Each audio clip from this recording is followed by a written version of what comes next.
It's 1984, the year of Apple's first commercial, Ghostbusters, Gremlins, Never-Ending Story, 16 Candles, Madonna, Boy George, big hair, and hair bands.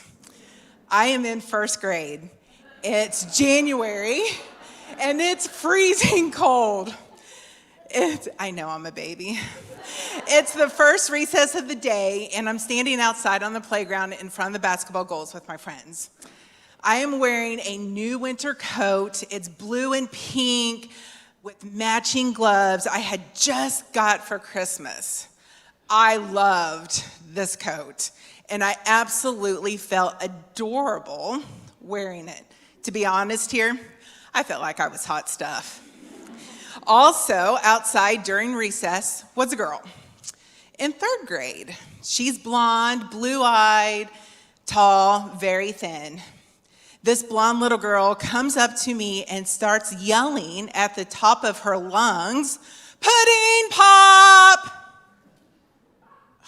Looking at her confused, calling me pudding pop. Some kids started to laugh, and it hurt. And it hurt deeply. Yes, I was chunky and even overweight. This behavior of hers continued until she graduated from our grade school in 8th grade. Every time she would see me down a hall, she would call and yell out, "Pudding pop." I tell you this story because for a while, I think it defined who I saw myself as when I was a little girl. I remember it holding me back from trying and doing new things. It destroyed my confidence. It made me want to prove to everybody that I was just like them, that I was good enough, and I wasn't different, or there was nothing wrong with me. At times, my family caught grief because I was overweight. Why can't Becca lose weight? What are you feeding her? Is she not exercising? What are you doing? I felt guilty that my parents had to go through some of that. I felt ashamed of who I was. And today, that still hurts. In grade school, I did my very best to be a great volleyball player. I tried basketball my 6th grade year. Okay, let me tell you, I am not a basketball player. I may have been the tallest girl in the school, but dribbling and running at the same time, not my forte. You can ask my siblings. In 2nd grade, I started going to Weight Watchers with my mom in 1985, and we did that together until 8th grade off and on. I remember playing outside at home, running around until dark, riding my bike, hitting volleyballs against the house, and doing whatever I could to be a skinny girl. Because I was overweight, I had to develop grit.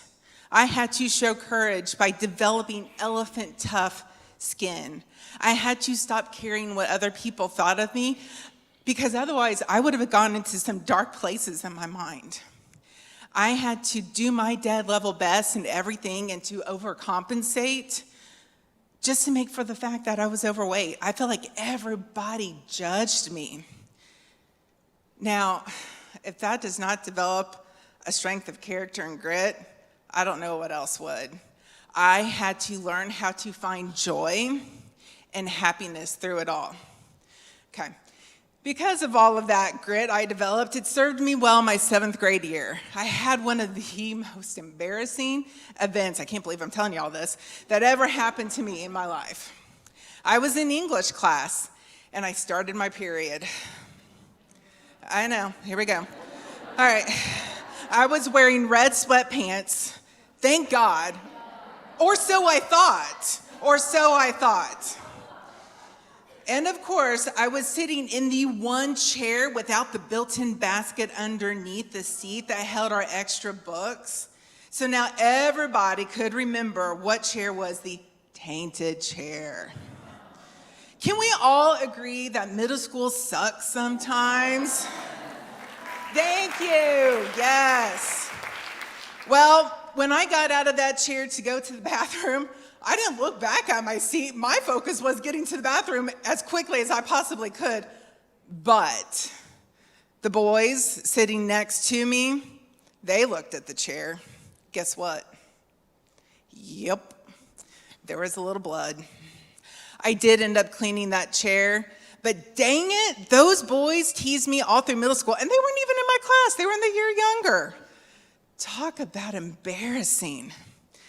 Okay, at the end of my 8th grade year, I had a very tough and unique decision to make: to go to high school at home and strengthen up my grit and my confidence, or I was given an opportunity to attend a coed Lutheran boarding high school 8 hours away from home. At first, no way was I going. But then I had an epiphany.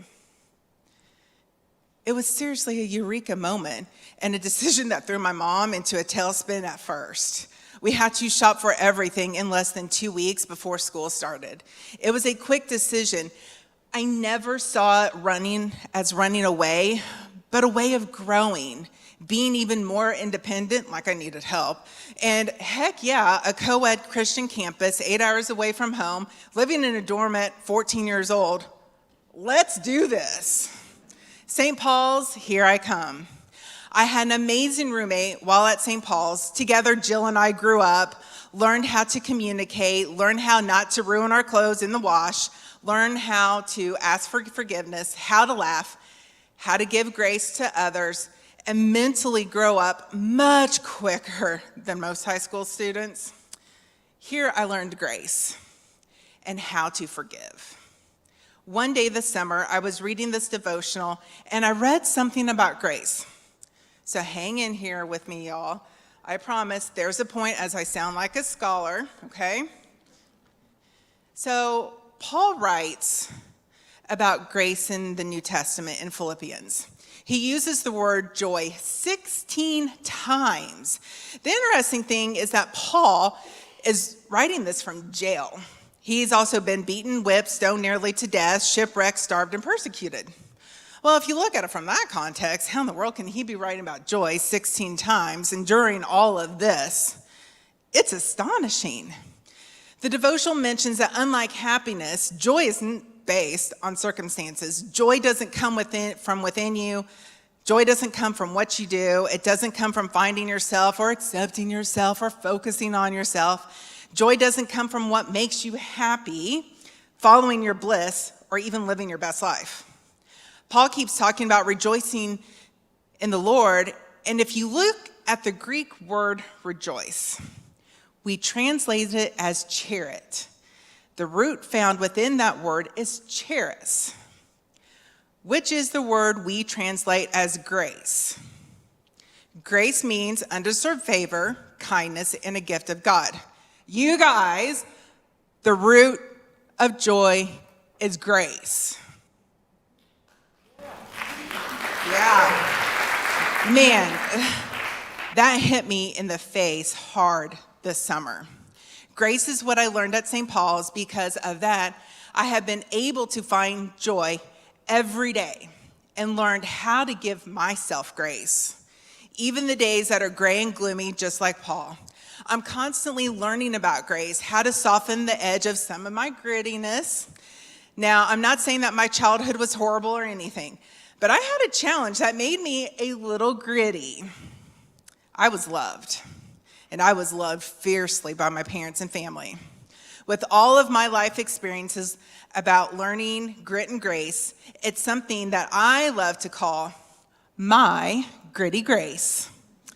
My definition of gritty grace and how I choose to live my life is to have courage when I'm faced with something scary, to be resolved in my beliefs and values, to have strength of character and know exactly who I am as a child of God, that I am enough, that I don't have to be living out somebody else's plans for me or live out somebody else's dreams.